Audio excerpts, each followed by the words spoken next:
धर्म के व्यापार करने वालों की बाढ़ आई हुई है। हाँ, बहुत बड़ी फौज खड़ी हुई है उनकी।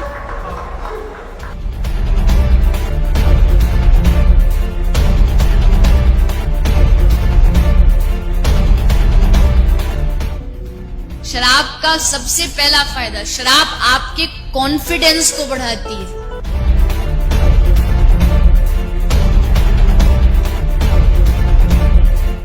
इसीलिए किसी को नाचने का शौक हो पर शर्म से नाच नहीं रहा हो, बस 2 ढक्कन पिला दो। और इस रास्ते पर हमको भटकाने वाले 10-20 नहीं है, सैकड़ों लोग हैं।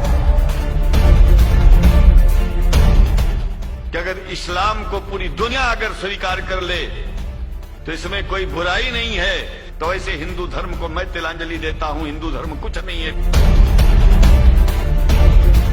और भगवान राम की जिंदगी के वो प्रसंग कभी नहीं सुनाते जो हम में वीरता पैदा करें।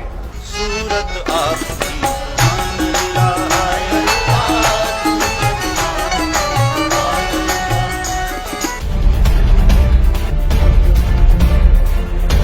कहीं से 10 करोड़ लूटो, कहीं से 20 करोड़, कहीं से 25 करोड़।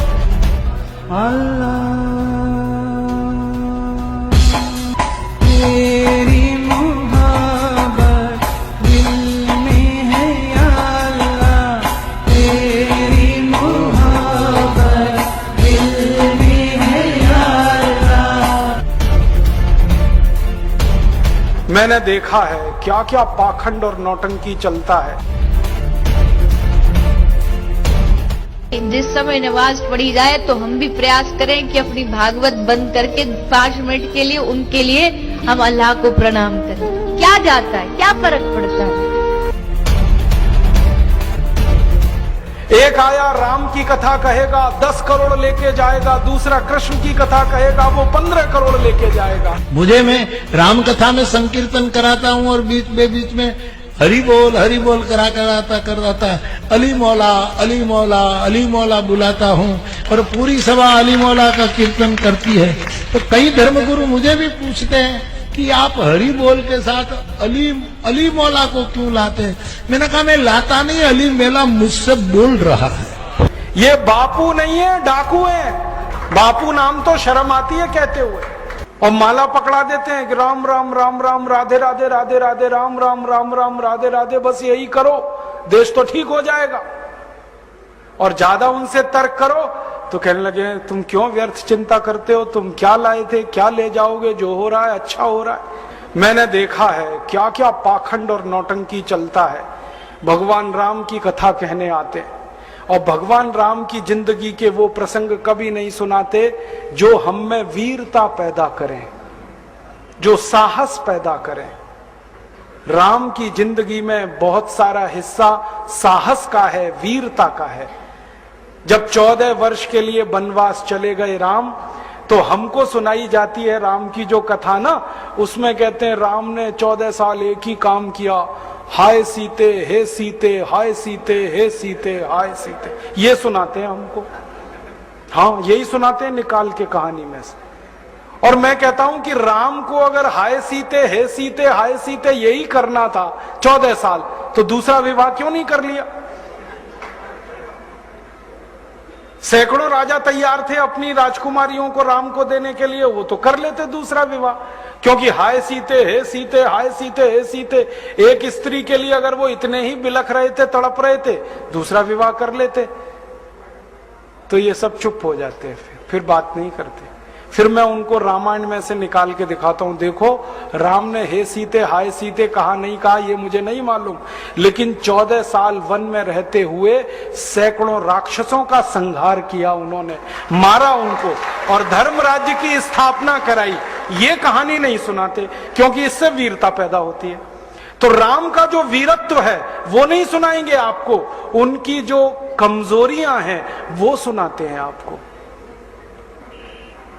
और राम कथा जब वर्णन की जाती है तो मंच पे बैठ के आहा कैसे आंसू ढलल ढलल आंसू निकलेंगे, आपको भी रुलाएंगे, खुद भी रोएंगे। किस बात के लिए?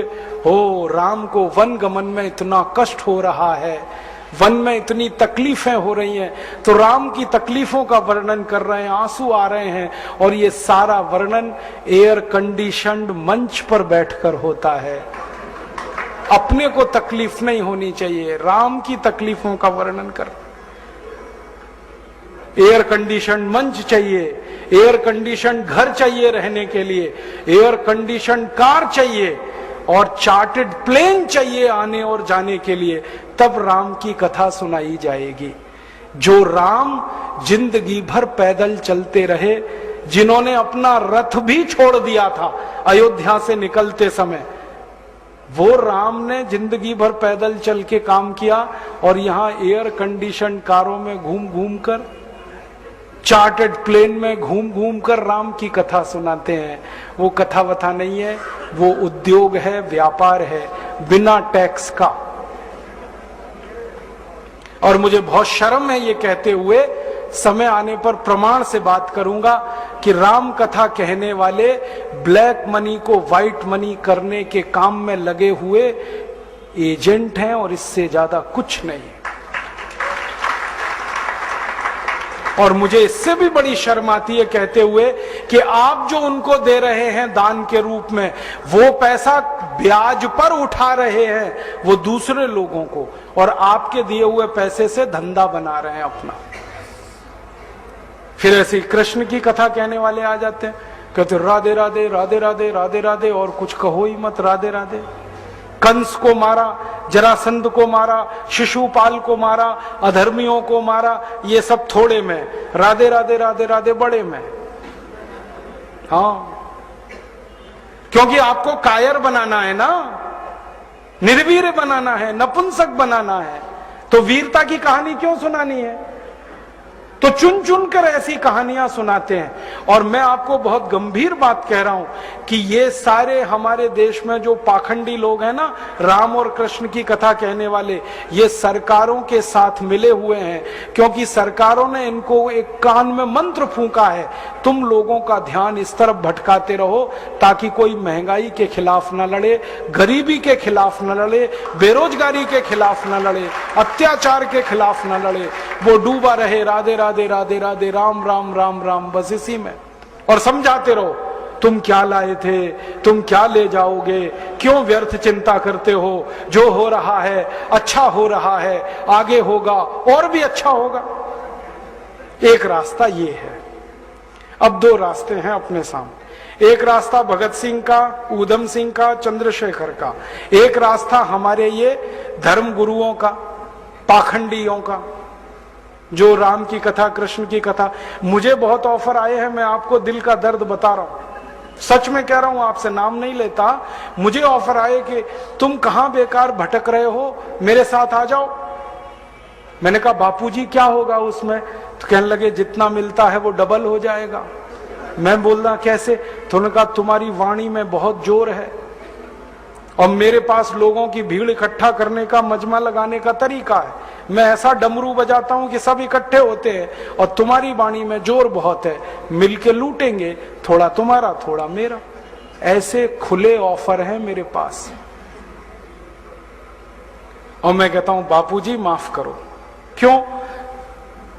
कहते तुम्हें पैसे नहीं चाहिए। मैंने कहा पैसे ही चाहिए होते तो बहुत रास्ते हैं मेरे पास, यही एक बचा है।